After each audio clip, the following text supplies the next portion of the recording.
Okay, now that I got that out of my system, I guess I should get on with the very, very small amount of work necessary to do to add a menu and use it. And see, I've already written this program, but I guess what I should do is just go through and do it again. I'll make a similar name project, which I'll delete, unless that one's better. Oh, and I just couldn't leave this at the set icon. It has to say load. It has to say load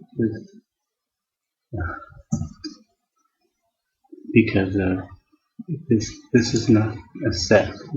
Something happens more than just setting a number. All these things do is set a value. This does more than set a value. So it has to say that. Even if nothing.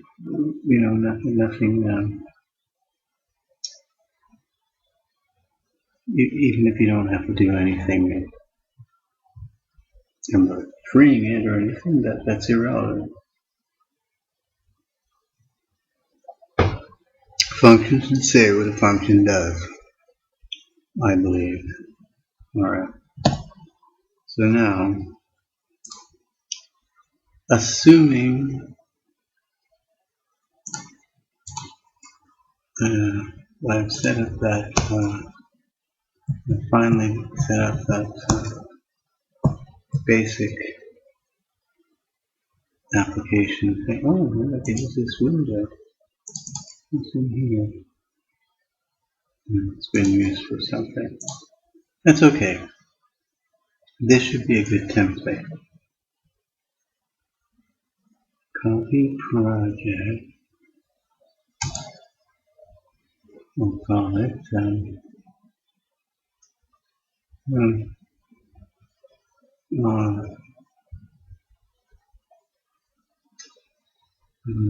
gotta be a bit long. It's gotta be differently named. So what am I gonna call it? Test menu. Like that. Even with the upper and lowercase letters. And we'll get rid of this one. Yep.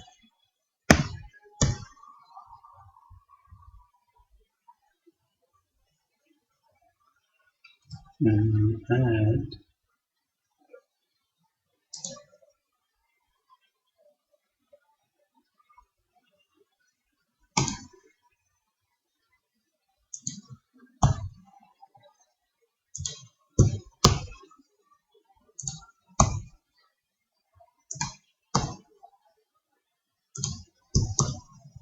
test menu. Okay. Set this up correctly. The TS test menu. New test. Test menu H. That corresponds to that. See if there's some name replacement that goes on with those coffees. And it doesn't always work out right.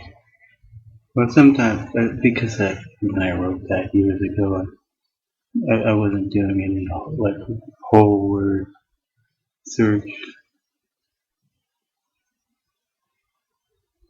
Well, listen to that, but I can't continue my.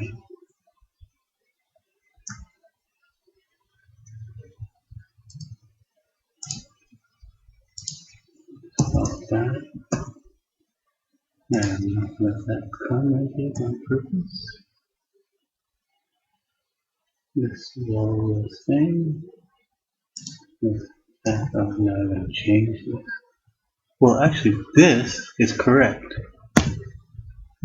Set icon to load icon. But now I have a special thing that saves me from typing.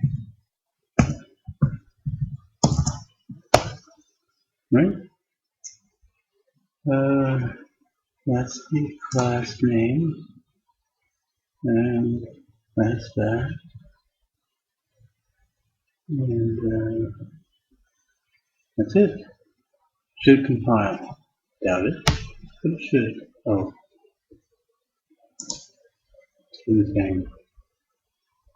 two things that I wish it would, this compiler would do automatically. TsWindow.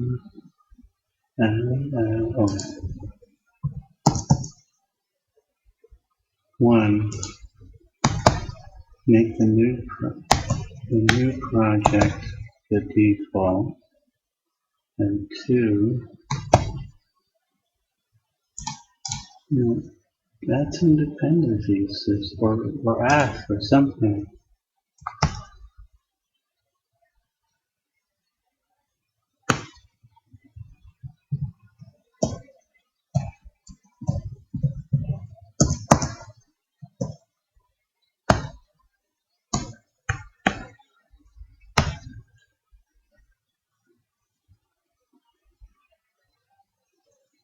Okay. All right. So first, let's make sure that everything is okay. I don't want to standard filters. Actually, yeah, no, I don't. Keep standard filters. We've learned about the fact that we don't need this, at least not yet. This is the same. This is a comment just to tell you that that's a place where you might want to get a device context. All right, compile.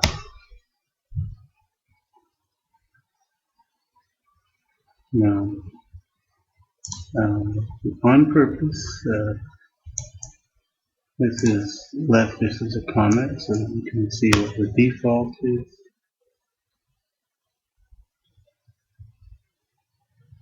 So the default on pressing escape is I get a message. So here, and it should be the same as this.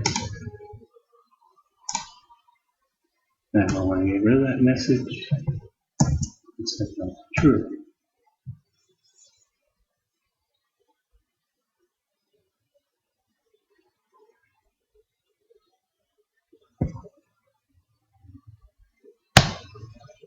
Okay, step 1 complete. Step 2, go under resources. There should be an icon. I haven't changed the icon, no need. And we have an icon and a version. So we're going to add a menu resource. Now it turns out that these, I found out just today, in fact, why the,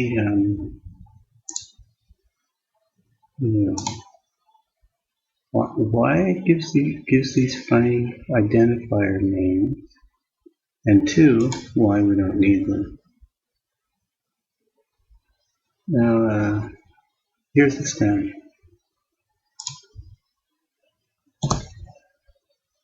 Okay.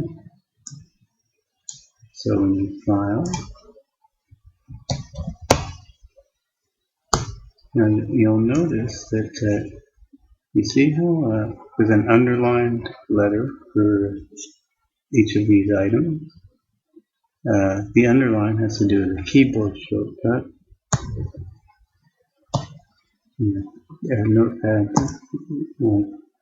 my thing doesn't do it. Some programs allow you to press the Alt button, and that sort of puts the focus up here, and then you can press F separately.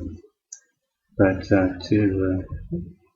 just like the old days for Notepad, you have to hold the Alt key down and then press F, and that gives you the Alt F menu, or Alt E gives you the edit menu, and so on. In order to specify that, all you need to do is put an ampersand in front of the letter that you want to be correspond with the alt sequence. Okay, now we got new, open, save, save as.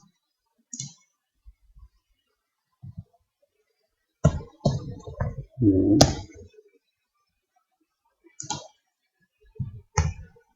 open,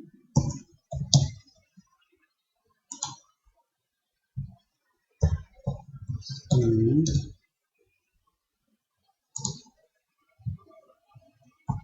save,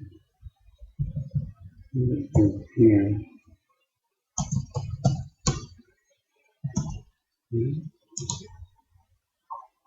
No, put it on the capital. It doesn't, I don't think it makes any difference.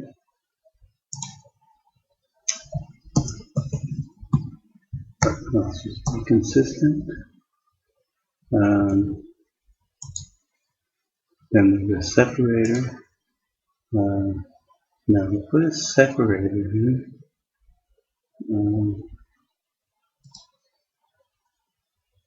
You do that. I know this is quite difficult. Next, page setup. Well, we're not going to have that. All we have is exit. We could do print, but let's just put exit for now.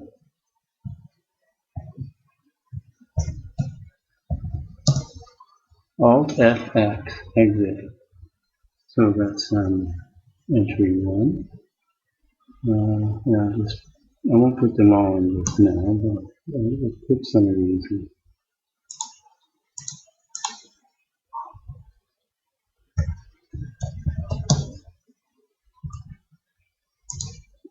Undo, separator, cut, copy, paste.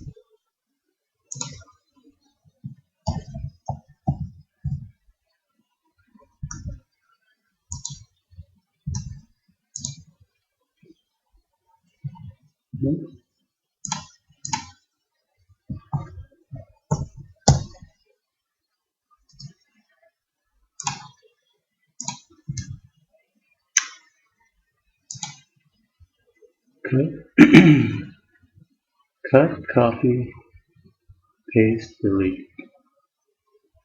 TCPF. Not one.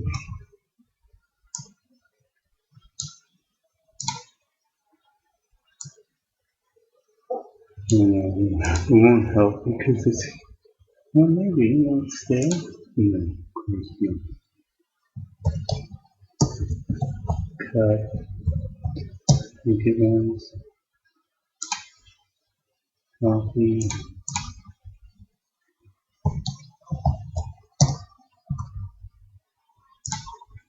paste,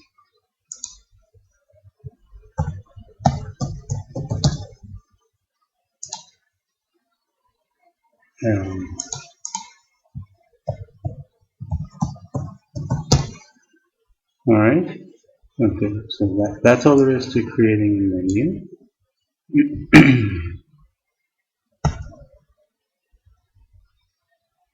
And also now it will also have a keyboard control over that. Whoops. Let's just add our menu to our class. Oops.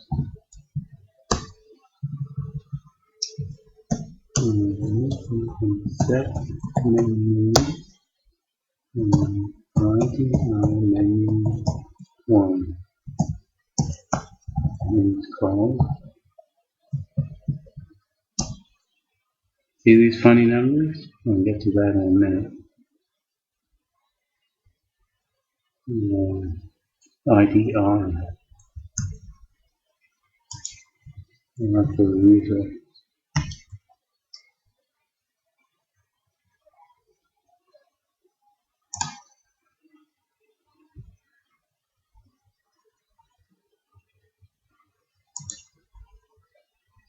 And backwards.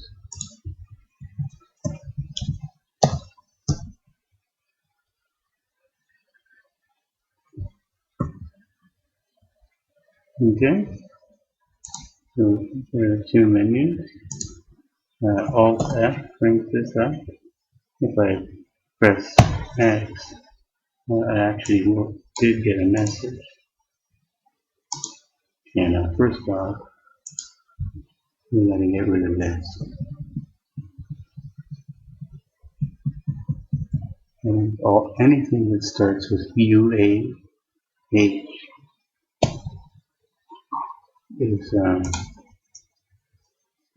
of no interest to us.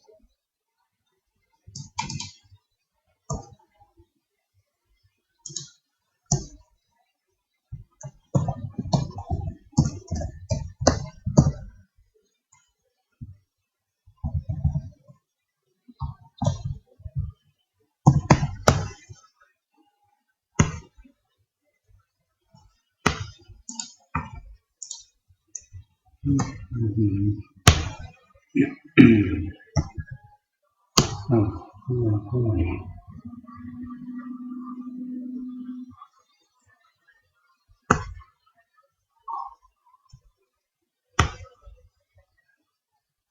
let's see, that's kind of too much.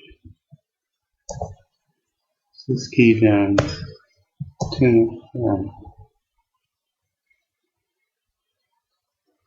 menu select. Okay, we can get rid of this.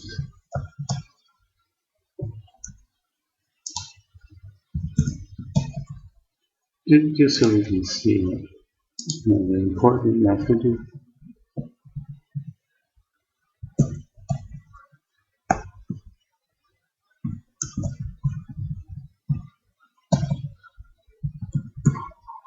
Put these into the default.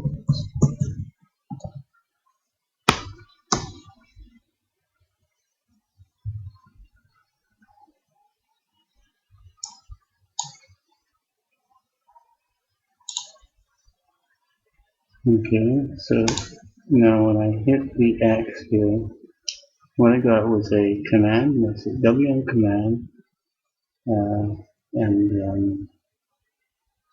an identifier in the low word of W command.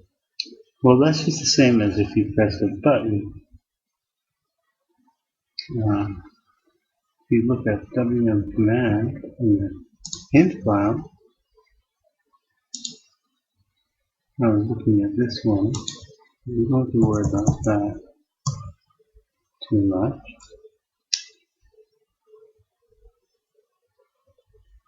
These are sort of sys command menus, but they get translated into WM command messages.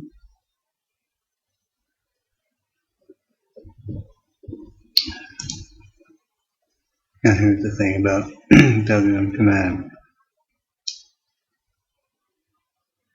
High order word specifies notification code if message from control. We don't have any controls. If from accelerator, it's a 1. If from menu, it's a 0. Okay? So certainly,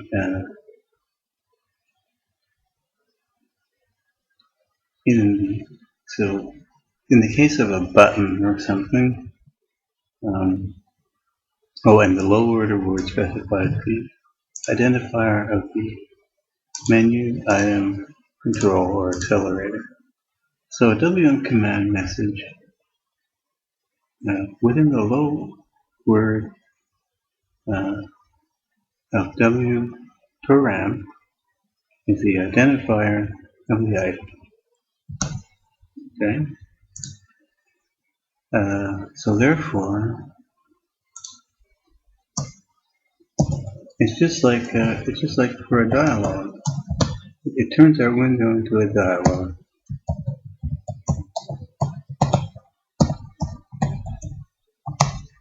Now we need the identifier. Now the identifiers are simply the menu item listed here. I'll just take this one as an example.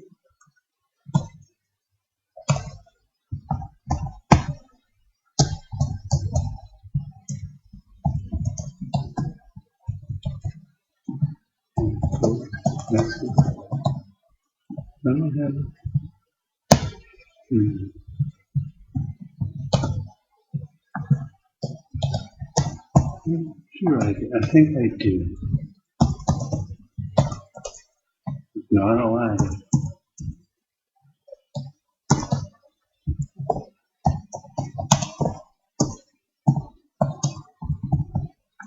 And that would just should have the effect of closing the program.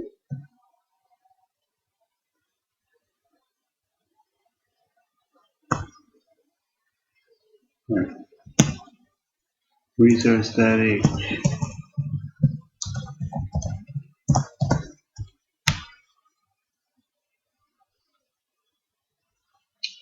Run the program. File. Oh, gee. How hard is that? So that's all there is to menu. Okay? Except with one small caveat. You notice how some of these are mangled with their identifier number, but this particular one isn't? Well, watch what happens if I decided I'll do that instead. Now reload it. Now watch that. Redefinition. Well, it says it's not defined. Which one did it say? Should have said file new.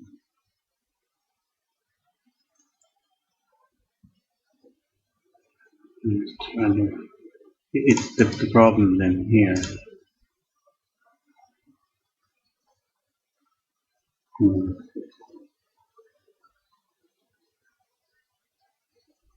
We got a menu here.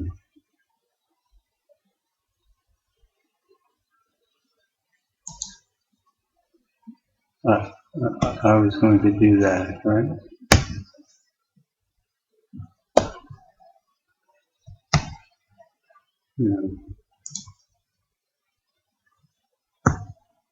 Redefinition. See?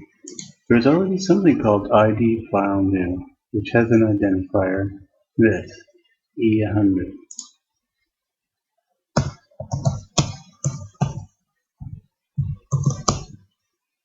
So it's not the 4000, it's another number, whatever.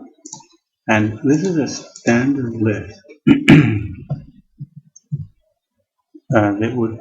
that comes under all file menus, new, open, close, save as, the print stuff, mail, and where's exit? Exit is close, see?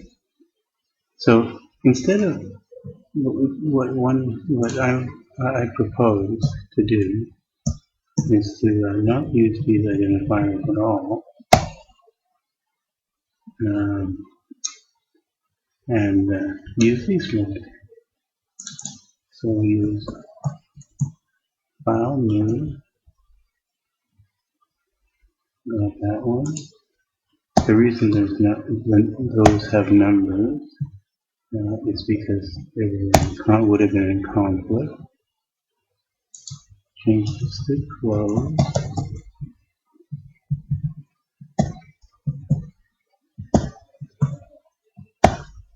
Now edit delete was incorrect, so where's it supposed to be? Edit clear maybe. Clear all.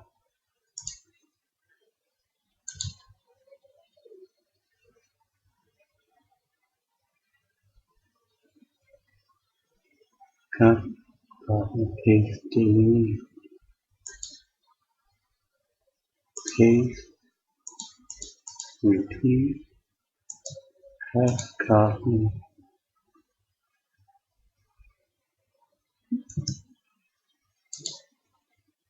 cut, copy, paste. It's got to be clear. but I don't see a delete almost.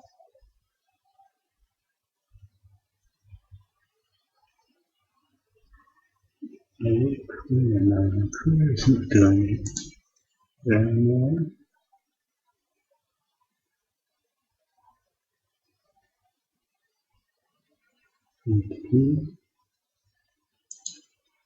Clear, clear. Cut is like delete, right? Except it goes in the click one. It's not the same thing.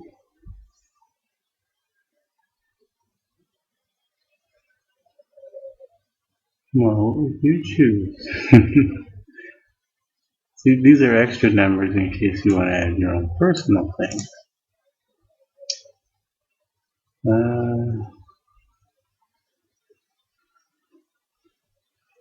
Clear, clear. What does clear mean? Clear the... I think it's delete. I think that's delete. It's gotta be. I don't know what delete all is. L for clear. Undo. Oh, undo, no. If there's a number, then it's properly conflicting, which is what we want. Now, this file is going to be fine because it includes this.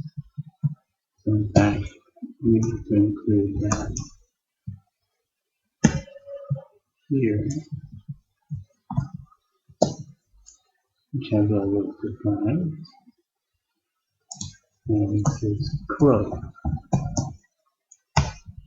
to compile. Now that's a standard, right? And so therefore, I can use these same identifiers for all the projects, and so therefore this handling should be put into one project, and maybe just have callbacks, as far as decide, like you're gonna want to decide, which of these menus and what command you want to handle, and that could go in. I don't think you need to use the resource editor. You can make this menu just with function calls. So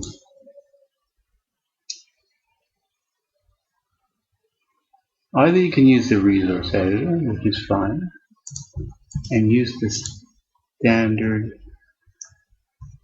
these values for your standard messages, and for non-standard ones you have to handle it yourself. Everything's going to look exactly the same, right? If it's the file menu, it's ID file and then command, right? So I can make a macro is file command is edit command, etc. Right?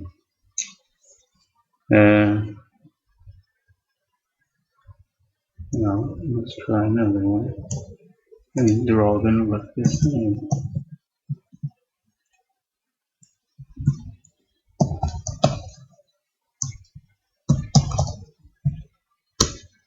All the changes is this word, right? Everything's the same except for the last word. I have a function that's open, and that's called comment. Yeah. Takes an H1 and filter string. How does that go again? It's null delimited. Semicolon, something like text file.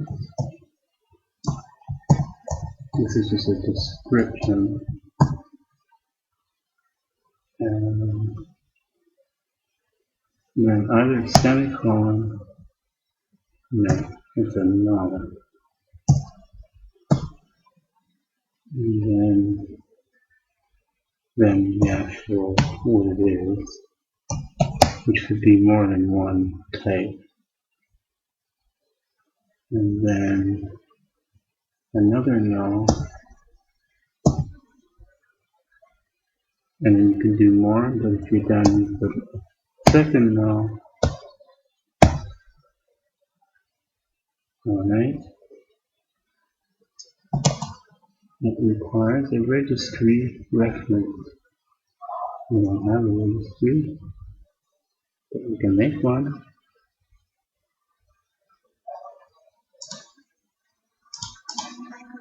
Yeah, okay.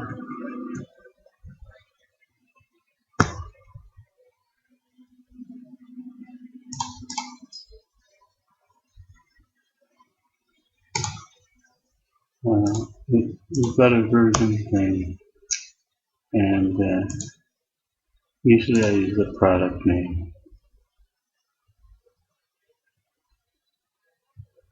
And then view task.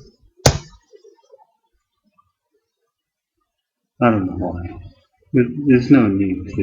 You can use anything. In fact, I won't use it. What I'm doing is I'll just use a random string. So that you know, there's nothing special about that.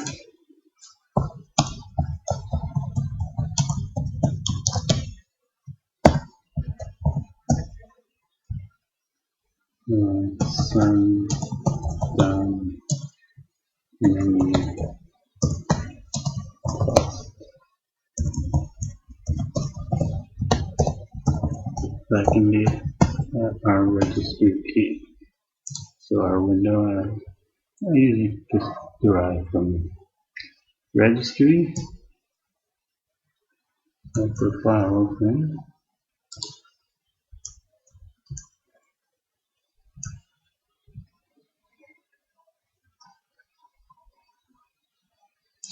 Just pass self in. Now a string that we're going to get back out.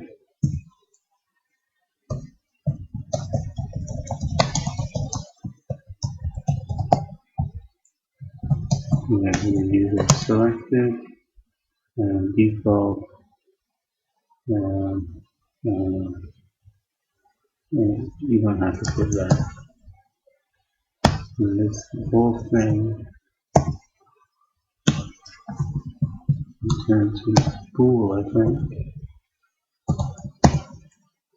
Now here's a good place for one of those, define, if define, and declare on the if.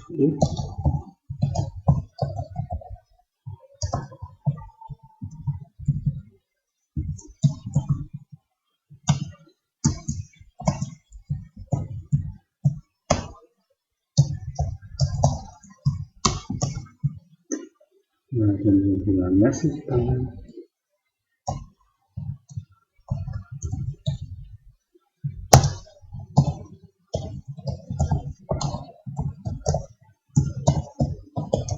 User selected.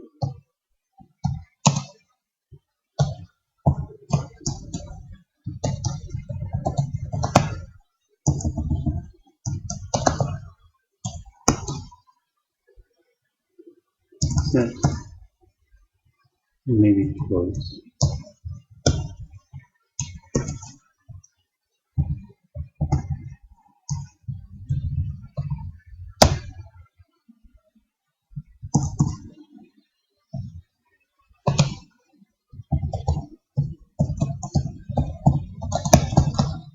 Okay.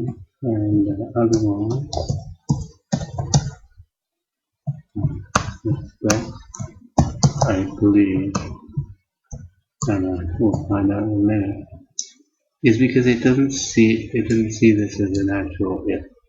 There is an if here, but as far as the editor is concerned, it's trying to match this else with, with an if. It can't find one, it puts in the wrong line. Else, and if I'm wrong, this won't happen.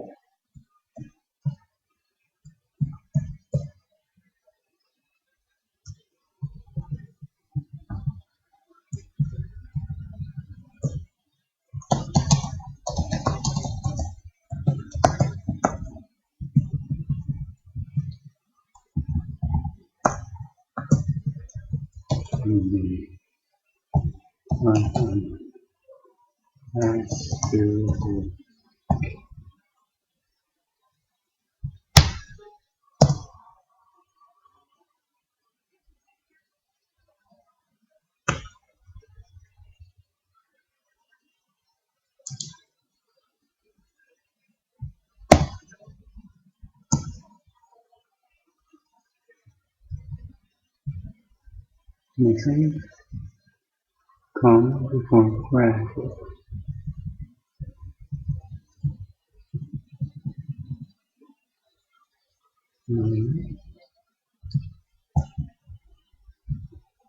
So let's take this. Oh.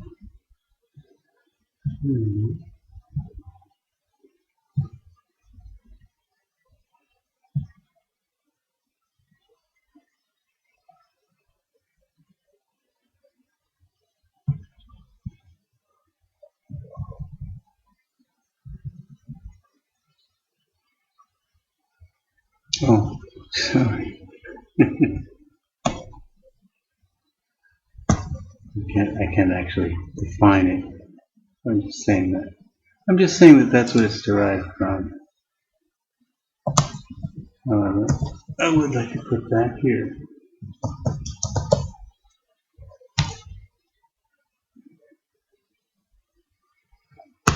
So we got dynamic brackets.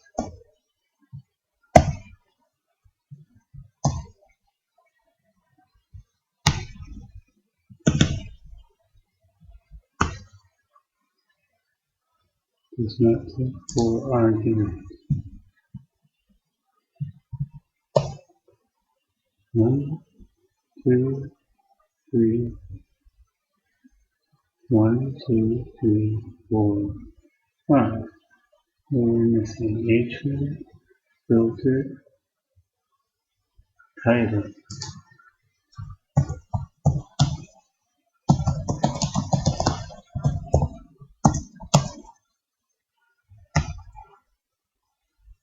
No, I don't know if it's the right format for that, but let me see.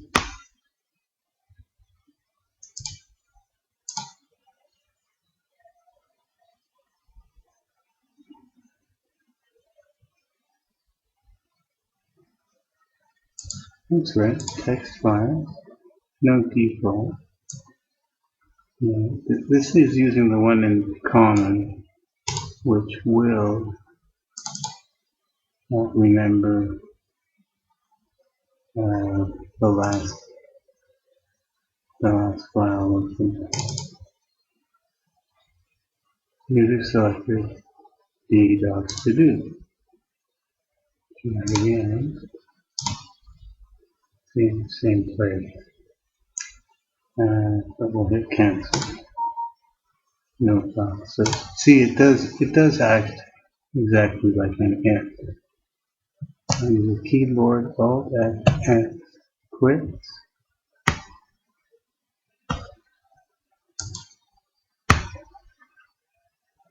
Alt F O opens. Okay, that's it. I mean that's all of it done. So now we have a frame window, and all I got to do is just using the fact that aside from anything else, All of these cases are based on a single word, right? It should be pretty easy to turn it into to turn this whole switch case thing into a very simplified macro, and a function will be called that will be based on menu identifier and item selected from menu. So you can imagine you would override a function called on file open, on file close, on edit select, and so on. And that's it. That's the lesson. And I don't think it took that long. Well, it was longer than I thought. But anyway, that's the whole thing. Okay, see you.